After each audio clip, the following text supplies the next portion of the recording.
Welcome to another Unwinding with Fiber and Fabric, and happy Distaff Day. For those of you that are not familiar with this is the day that in medieval times, women reportedly picked up their drop spindle and returned to work after the 12 days of Christmas. I do find it interesting every time I look up the day that the equivalent for the men is Plow Monday, which, of course, in this case, is still a few days off. But officially, I can now return to spinning. Not that I really actually completely took a break, because I did ply this up on New Year's Eve.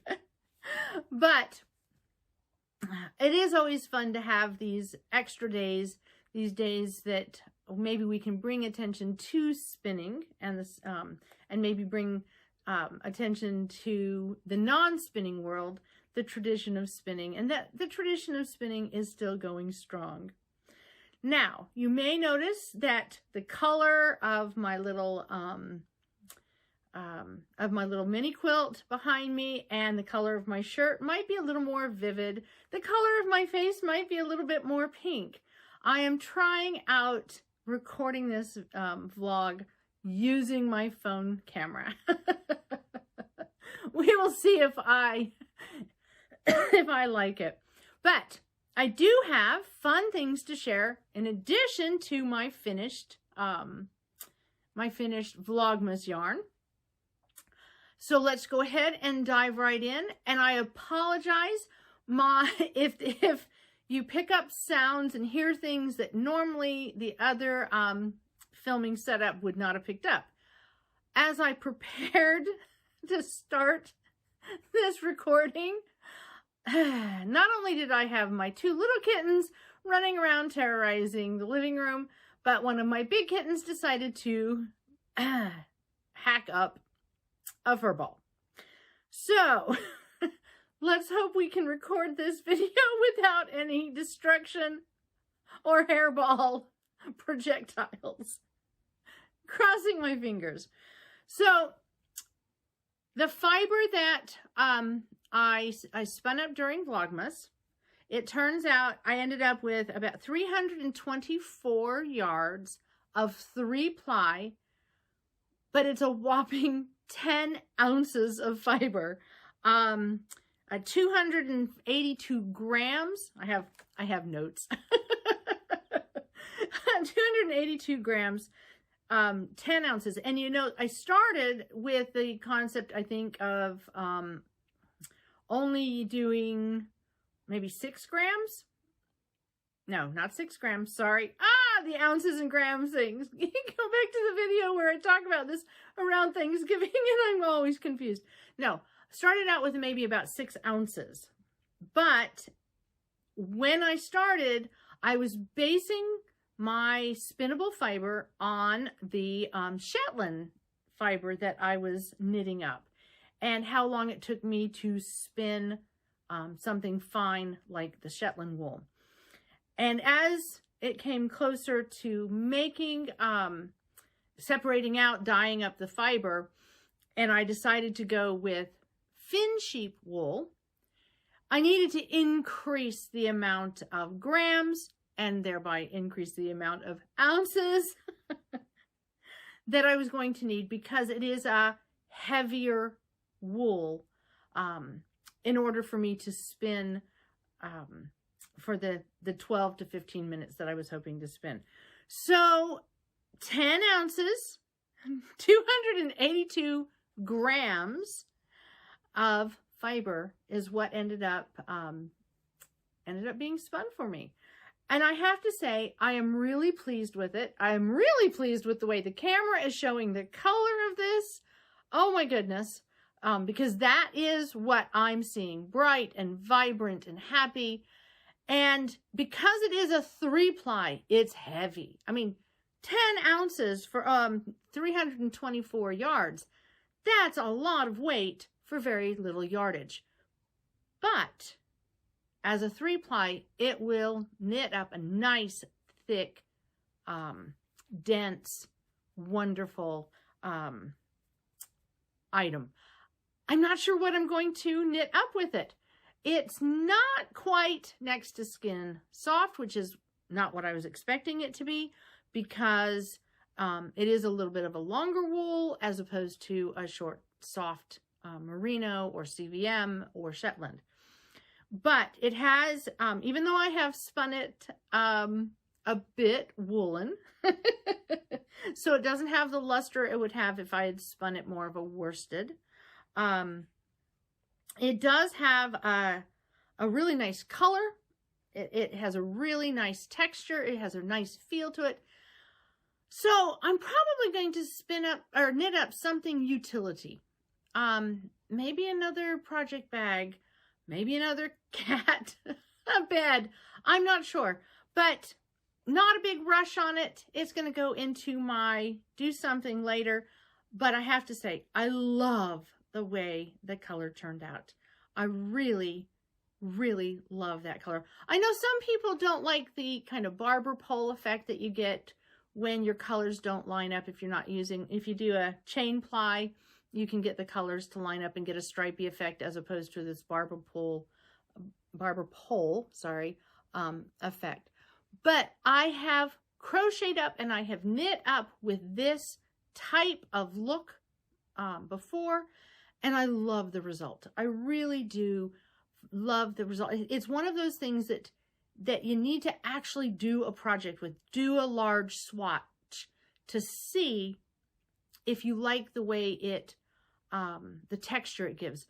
I know a number of people are doing a marled effect by taking 2 strands of yarn, knitting them or crocheting them together in order to break up a solid or break up a stripy yarn. This has that feel already in it.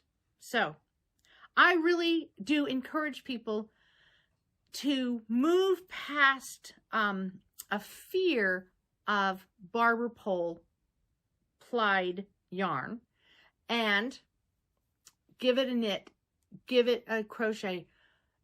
If you go and look at on my Ravelry, if you go back to my Christmas countdown yarns and the crocheted Afghan my daughter made out of that yarn, you will see some gorgeous crochet of a very Barbary pole modeled yarn that I did, oh my goodness, 2 Christmases ago? Oh, yeah, I think so, because last year she finished the Afghan, so I think that might have been, but either way, it's down in the playlist. Search around in my old videos. But on my Ravelry account, I have actually posted the Christmas countdown collection yarns and the crocheted squares and the original fibers, every single one of them, so that you can actually see how the fiber looked, how the yarn looked, and how the crocheted square looked. And I think it is a really wonderful thing to look at if you're kind of curious in your spinning, or if you're buying hand spun, or you're buying yarns that have a modeled, very, not variegated, but variable colored strand. Okay, so that is my Vlogmas yarn. Oh, I do love it. I will definitely have to show an update when I finally use it. But what I was really hoping to have done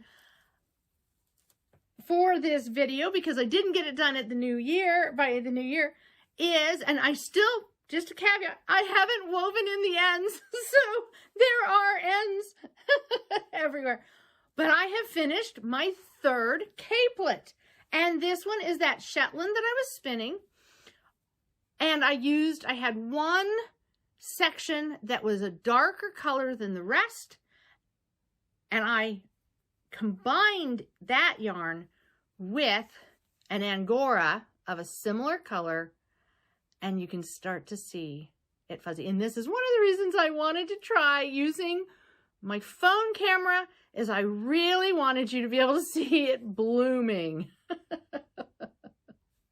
So what I ended up doing is, instead of having a stripe up here in the main body, with my one skein of darker shade wool.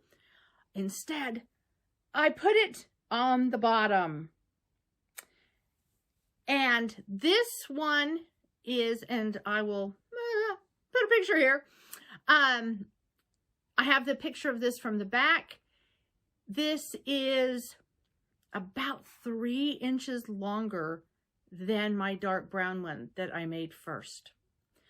And so, and I had some more yarn left, but I really didn't want to play yarn chicken with this one, because when you get to this bottom end,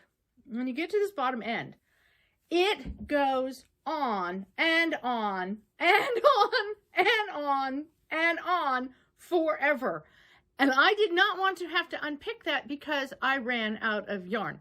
So I do have some left over, but this one, when I wear it, this edge fits just above my wrist. So if I were sitting here like this, I will go ahead and I'll put this on. And if I'm sitting here like this, oh my goodness, it's like, it's getting caught on everything around me. Okay, it sits just above my hand. Okay, now the difference between this one, and I'm going to take it off because, oh my goodness, I am never going to get this thing on while I'm sitting in this chair. The difference between this one and my brown one that I did first is that this Shetland is a squishier wool than the Cormo BFL cross. I think that's what the brown was. It's a squishier yarn. The other one had a more luster, a longer, more worsted staple length, and it feels smoother to the touch, and it drapes, it hangs. It feels heavy. And so it hangs on the body quite, well, it drapes and hangs quite well. And so it ends up extending itself because of its weight. Well, this one, on the other hand, this one is really like, light and fluffy and bouncy. So, all right, I'm going to give it a try. All right. I'm going to try to get into this one. So this one, when it's hanging on the mannequin, it is about 3 inches longer than my brown one. And it's still light as far as lightweight. I'm not going to get overheated in it. But it feels like air on my arms. The other one, I can feel it. I can feel it kind of hug me because it has the weight and density to just pull down. Whereas this one, I feel like I have clouds on me. And it was weird when I put it on because it comes down lower. It is actually a longer cape, but I don't feel like I'm wearing as much. But one of the things that I think will be wonderful about it with this Angora here just at the end, which when you have trim around the bottom, it's really kind of just for the aesthetics more than a warmth. I had thought, you know, next time I should put along the very back the double thick yarn with the Angora, so I have a little fuzz at the back of my neck. But the thing that I like about this, and I think what will be lovely with this, is that when I'm not feeling well and I'm using my capelets, my shawls as a little snuggle hug, I'll have the ability to kind of, and yes, the cats are fighting behind us, so I apologize. I'll have the ability to just wrap my hands in that Angora. And so having that band of Angora actually at the base, I think is going to work out really quite well, because as you can see, they really are, I can't tell if they're, I think they may be actually playing. They may be fighting. They may be playing. I don't know. Try to figure out a cat. But I end up basically being able to create, as I wrap this around me, create little Angora-esque mittens, because I can wrap them around my hands. And that's the thing. When I knit, when I make yarn everywhere, when I make my projects, I do think about my comfort as well as the aesthetics of the item. I think about how do I make something that is both breathable and airy and isn't going to make me too hot, but keep me warm and give me something so that I can just literally snuggle when I need that snuggle. And I think many of you understand this sentiment quite well. There are days, I think we all, old, young, anyone in between, all of us need, every so often, a squishy, snuggly hug. And this one is like being wrapped up in a teddy bear, or in this case, a woolly bunny, as well as a little fluffy sheep. So I wanted to bring this to you. I will get more pictures after I weave in the ends, and I haven't woven the ends. I haven't blocked it. I'm being distracted by what's going on behind the camera. I did want to also add really quickly, so trying to tame the wild beasts of the cats that I have, I have purchased some cat beds, and we all know that cats much prefer a box to anything you purchase for them. The toys that you buy will never be as good as the box, as the cardboard, as the stuff that they shouldn't be getting into. And I wanted to share some photos really quickly of my craft room, which is also my office. And the scene that greeted me yesterday, I had this cat bed, and it was under the desk, trying to actually encourage the kittens, if they're going to be under the desk, to be in the bed, not playing with my computer cables. That didn't work. It really didn't work. But when I put the cat bed on the table, my craft table, all of a sudden, they wanted to sleep in it. So at least I have a solution now. When everybody wants to be in the office with me, there's now an office chair that Ting sleeps in. There is a cat hammock bed that one of the kittens can sleep in or on. And now there is a cat bed on my craft table that another one. Fortunately, Kitty Putty does not desire to be in the office with me ever. She doesn't want to craft with me. It is not her place. But at least now I have somewhere for the other three to hang out. And so I just wanted to share those pictures with you and update you on my shawl, oops, my yarn, and the ongoing saga of having added 2 new kittens to my home last year. So I hope you are having time to unwind with fiber and fabric as we march into this new year. I hope that in your journey, you too can find a nice, snuggly, warm hug of your own. We all, again, as I said, old, young, anywhere in between, we all benefit from the occasional squishy hug. And it is my hope that in these upcoming days between now and when I make my next vlog, which I don't know when that's going to be, we'll just see, that you also get a squishy hug from a shawl, a friend, a member of the family. I hope that you get that comfort and that love. So, until I come up with another topic to share with you, I wish you the best, and we will see you soon.